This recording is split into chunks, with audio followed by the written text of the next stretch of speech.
ओम श्री गणेशाय नमः। 9वें अध्याय का शुभ आरंभ करते हैं। भरत जी का ब्राह्मण कुल में जड़ भरत के रूप में जन्म लेना। श्री राधे राधे सबको। फिर भरत जी ने मृगदेह का भी त्याग किया और एक ब्राह्मण के घर जन्म लिया। मानव जीवन अतिशय विलासी हो गया है। प्रजा में संयम, सदाचार, भगवत भक्ति बढ़ने पर ही संतों का जन्म होता है। विलासी माता पिता के घर संतों का जन्म नहीं होता। संत जन्म लेने के लिए सुपात्र खोजते हैं। पवित्र ब्राह्मण के घर भरत जी का जन्म हुआ। भरत जी का यह अंतिम जन्म था। उन्हें पूर्व जन्म का ज्ञान है कि हिरण की माया में फंसने के कारण उन्हें पशु देह धारण करनी पड़ी। पूर्व जन्म में हिरण के साथ बातें करता था, अतः पशु होना पड़ा। अब तो इस जन्म में किसी से भी नहीं बोलूँगा। इस बार भूल हो गई। अब तो मैं बड़ा सावधान रहूँगा। बचपन से ही भरत जी भक्ति के रंग में रंगे हुए थे। श्री राधे राधे। शास्त्र ने अंतिम जन्म के कुछ लक्षण बताए हैं। बाल्यावस्था से ही जिसे भक्ति का रंग लगे तो मानो कि उसका वह अंतिम जन्म है। जिसकी बुद्धि ने काम छोड़ा हो उसका भी वह अंतिम जन्म है।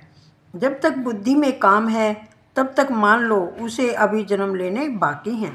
प्रत्येक वस्तु में जो भगवत दर्शन करे उसका वह जन्म अंतिम है।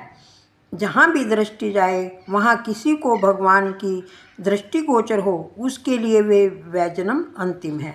हृदय से दीन और अभिमान रहित व्यक्ति का भी वह जन्म अंतिम है। श्री राधे राधे। जड़ भरत जी का यह अंतिम जन्म था। एक हंसता हुआ बंदी बनता है तो दूसरा रोता हुआ। साधारण व्यक्ति वासना के अधीन होकर संसार में आता है तो संत भगवत इच्छा से भगवत कार्य के लिए संसार में आते हैं। पर मन और पर धन को आकर्षित करने वाला व्यक्ति संसार की दृष्टि में चतुर है, किंतु यह कला तो एक सामान्य स्त्री के लिए भी साहजिक है। सांसारिक दृष्टि में संत जड़ होता है, परंतु आनंदमय चेतन प्रभु को भूलकर सांसारिक सुखों में फंसा हुआ मनुष्य तो सचमुच जड़ है। प्रभु प्रेम में मस्त देह भान से अज्ञात महापुरुष को जड़ कैसे कहें। किंतु संसार की विपरीत मान्यता के कारण संसारिक लोगों ने भरत जी का नाम जड़ भरत रख दिया। श्री राधे राधे। लोग भरत जी को मूर्ख मानते हैं तो भरत जी सोचते हैं लोग मुझे मूर्ख माने तो इसमें बुराई ही क्या है। पूर्व जन्म में ज्ञान का प्रदर्शन करने गया था तो दुखी हो गया। ज्ञान अन्य को उपदेश देने के लिए नहीं, ईश्वर की आराधना करने के लिए है। ज्ञान भोग के लिए नहीं, भगवान के लिए है। श्री राधे राधे। शंकराचार्य जी कहते हैं ज्ञान धन और प्रतिष्ठा कमाने के लिए नहीं, परमात्मा की प्राप्ति करने के लिए है। ज्ञान का फल धन और प्रतिष्ठा नहीं, परमेश्वर है। ज्ञान परमात्मा के साथ एक होने के लिए है। श्री राधे राधे। जड़ भरत ने सोचा कि पूर्व जन्म में पशु के साथ वाणी व्यवहार निभाया था, अतः मुझे इस जन्म में पशु का अवतार मिला है, सो इस जन्म में किसी के साथ भी मैं बातें नहीं करूँगा। यदि अब बातें करूँगा तो मात्र प्रभु के साथ करूँगा। वाणी और पानी का दुरुपयोग करने वाला व्यक्ति ईश्वर का अपराधी है। अंतकाल में वाणी उसका विश्वासघात करती है। श्री राधे राधे। मीराबाई ने भी तो निश्चय किया था कि बात करूंगी तो केवल अपने गिरधर गोपाल के कृष्ण के साथ ही। मैं तो बस अपने गिरधर गोपाल को ही मनाऊंगी। संसार के लोगों या रिश्तेदारों को मनाने से क्या लाभ होगा।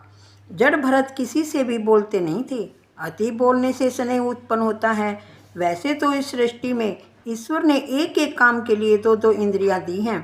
एक आँख से भी देखा जा सकता है, फिर दो आँखें दी, किंतु एक जीव के दो काम करने पड़ते हैं, बोलने का और खाने का। अतः जीव पर अधिक अंकुशित की आवश्यकता है। दूसरों के साथ बात करने से, प्रेम करने से वासना उत्पन्न होती है। वैर और वासना से नया प्रारब्ध उत्पन्न होता है और दूसरी बार जन्म लेना पड़ता है। जड़ भरत हर तरह से मन पर अंकुश रखते हैं। तुम्हें स्वयं ही अपने मन पर अंकुश रखना होगा। तुम्हारे मन को दूसरा कौन अंकुशित कर सकेगा। रामदास स्वामी ने कहा अतिशय घूमने घामने से शांति नहीं मिल पाती। जड़ भरत के पिता उसे पढ़ाने लगे और सोचने लगे कि लिख पढ़कर मेरा पुत्र पंडित होगा। किंतु इसकी पंडिताई निराली ही थी। इसकी पंडिताई सच्ची थी। सच्ची पंडिताई कौन सी है? भरत जी यूँ तो जानते थे सब कुछ, फिर भी मंत्र उच्चारण अच्छे ढंग से नहीं करते थे। वे अपना ज्ञान प्रसिद्ध नहीं करना चाहते थे। जड़ भरत जी भगवान के स्मरण में ही लीन रहते थे।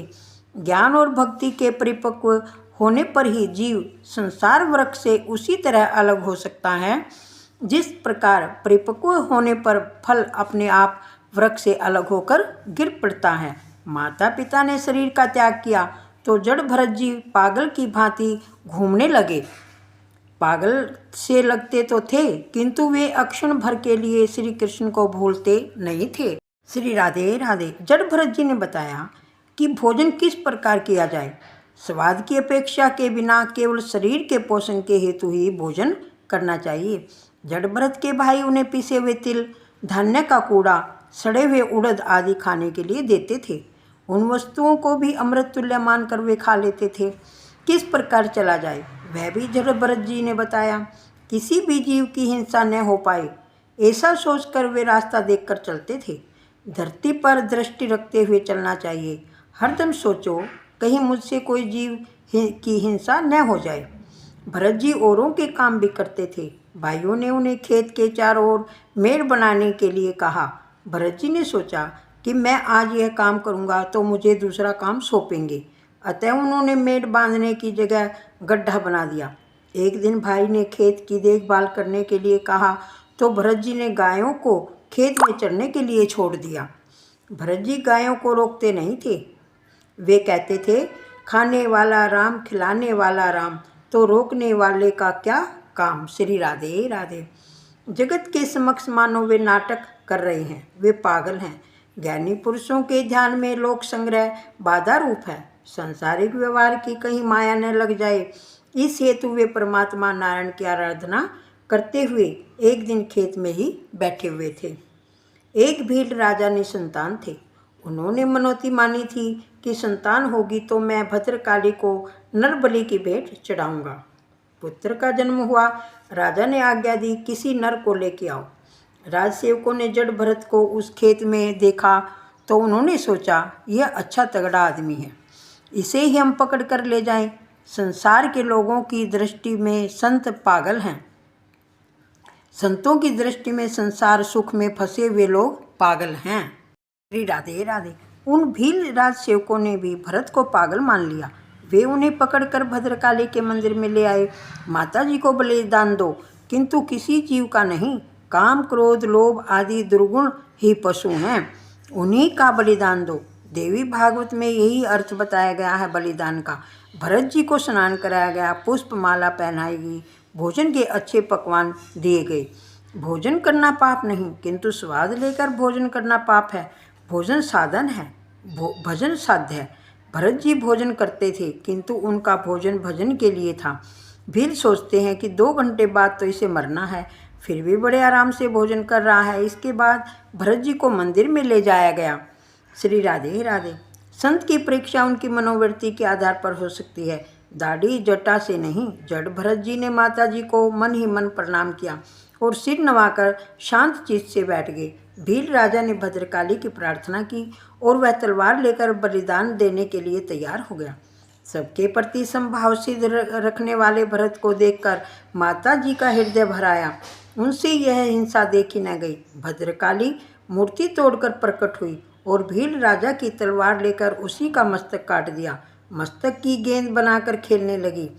श्री राधे राधे। ज्ञानी भक्त मानता है शस्त्र भाव भगवान उसकी रक्षा हेतु खड़े हुए हैं। 2 हाथों वाला मनुष्य क्या कर पाएगा।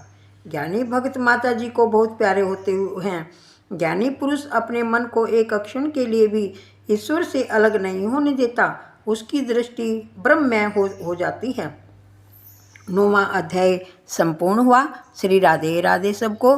श्रीमन नारायण नारायण हरि हरि, भजमन नारायण नारायण हरि हरि। तेरी लीला सबसे न्यारी न्यारी हरि।